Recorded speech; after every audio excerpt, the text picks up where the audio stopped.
Free FM. Penn Jillette.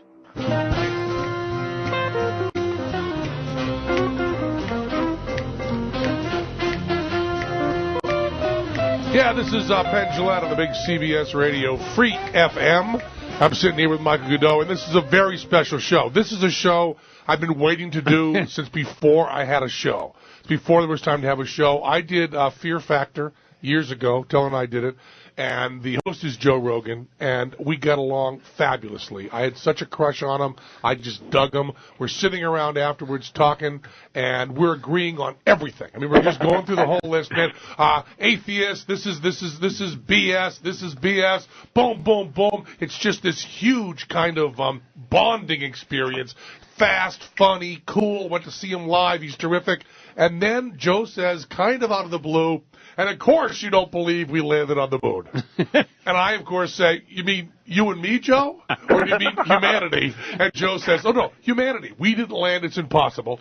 And then starts a relationship between me and Joe where we are getting along and loving each other, and then he sends me these videotapes that are done by mentally ill people that say absolute nonsense. So I told him, one of these days I'm going to get you with someone who can really discuss this with you. So I have here in the studio the bad astronomer, not the bad astronomer, sure. Phil Plait, and he has dealt with the moon landing, and the word lunatic comes up very often because of its roots. So, Joe, are you there? Yes.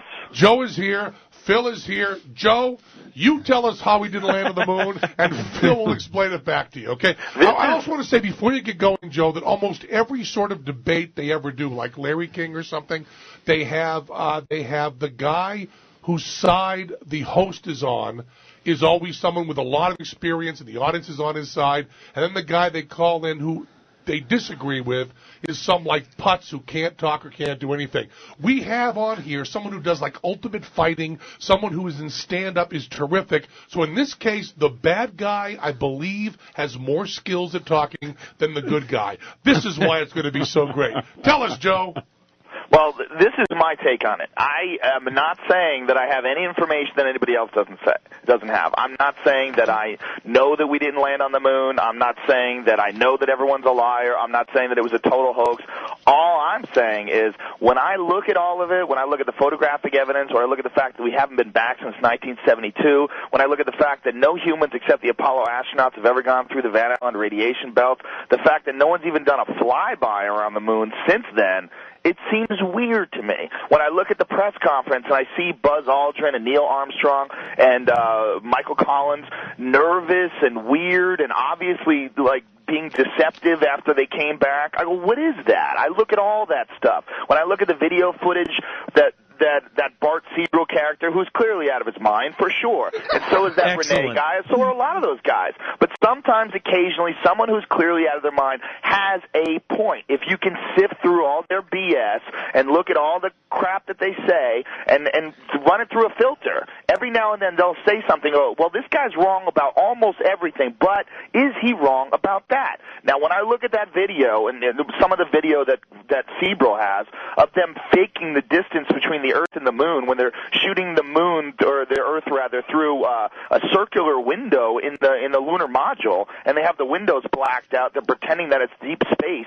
They're saying that they're 130,000 miles out, and then you see them pull the window curtains down, or the shade, whatever they have covering up with the windows, and you see that they're actually in near-Earth orbit. That makes me curious. When I look at the photographs and I see intersecting shadows. Now, I'm no photographic expert. I don't know anything about the moon, really, except stuff that I've read on the Internet. I'm no scientist.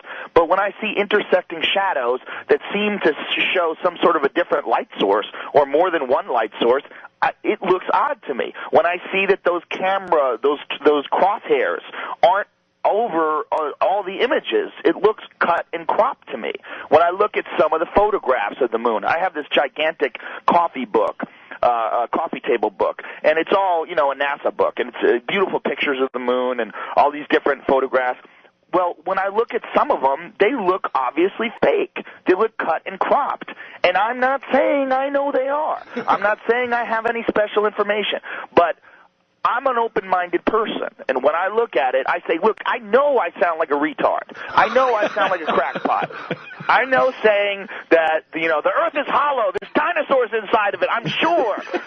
It's very similar to saying I don't think people landed on the moon. But you know what? I don't think people landed on the moon.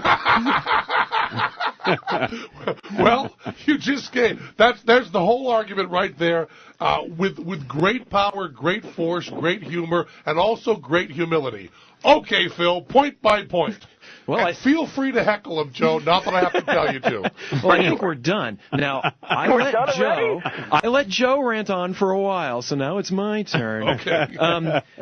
All of the points you brought up there are the same ones that are brought up on all these websites. You see them all the time. And for sure. I'm not original. Yeah, and they're all wrong, every one of them. And it's a lot of them are a little bit tricky to describe, and some of them are pretty easy. Like this idea that no astronaut's been in the Van Allen belt. That's just wrong. Okay, well, who's been through the Van Allen belts and survived besides the Apollo astronauts? Every single shuttle astronaut who has ever gone into space. The Van Allen belts are these regions of high radioactivity outside the Earth. It's caused by the Earth's magnetic field. Right, but they start at 300 miles out, and don't all the shuttle trips go to 300 miles? That's it. Nope, that's not right. There is a dip in the Van Allen belts over the South Atlantic. It's called the South Atlantic Anomaly. And the shuttle goes through this every 7 or so orbits. Hubble goes through it every 7 orbits. They have to shut it down, have to shut some of the instruments down because of the increased radiation. And in fact, the Gemini missions, which were the warm-ups for the Apollo, went specifically into the Van Allen belts to make sure that the astronauts could survive the radiation. So even before Apollo, astronauts had gone in, and that was into the actual Van Allen belts to make sure it worked. You could say, the shuttle astronauts, they just go into the lower bit for a few seconds. Gemini went in it, they tested it, they showed that, in fact, the radiation did not go through the spaceship very well, and the astronauts would be fine. Now, how high do the belts go at the lowest point?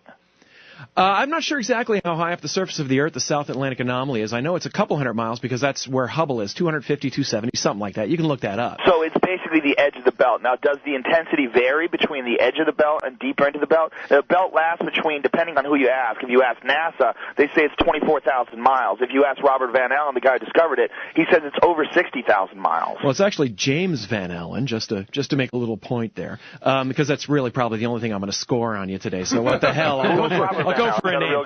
I think he was an actor. He was in some sitcom. The belts are actually pretty complicated. There's an inner belt and an outer belt, and the inner belt has more radiation, the outer belt has less.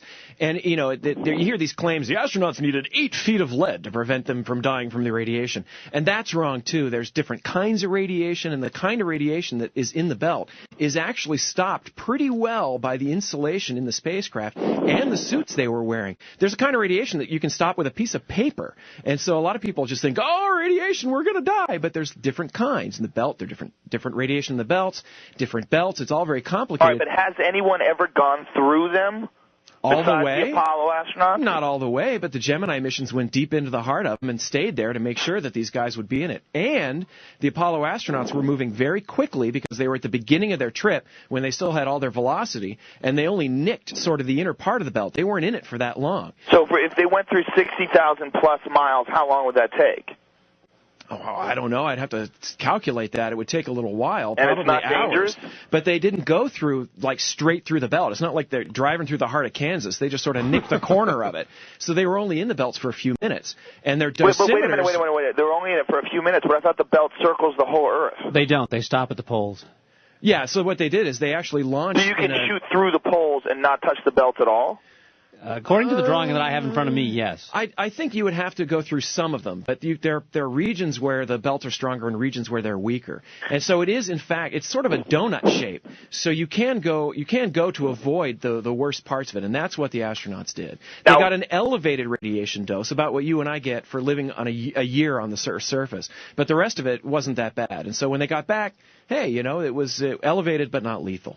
Now, what about Operation Starfish Prime? I've read about this thing where they launched a nuclear weapon up into space in order to try to blast a hole through the belts. Is that BS? What is that?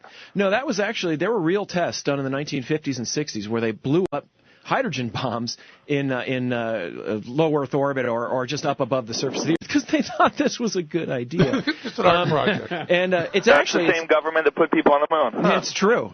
This is the same government we have now, if you want to say that. But sure.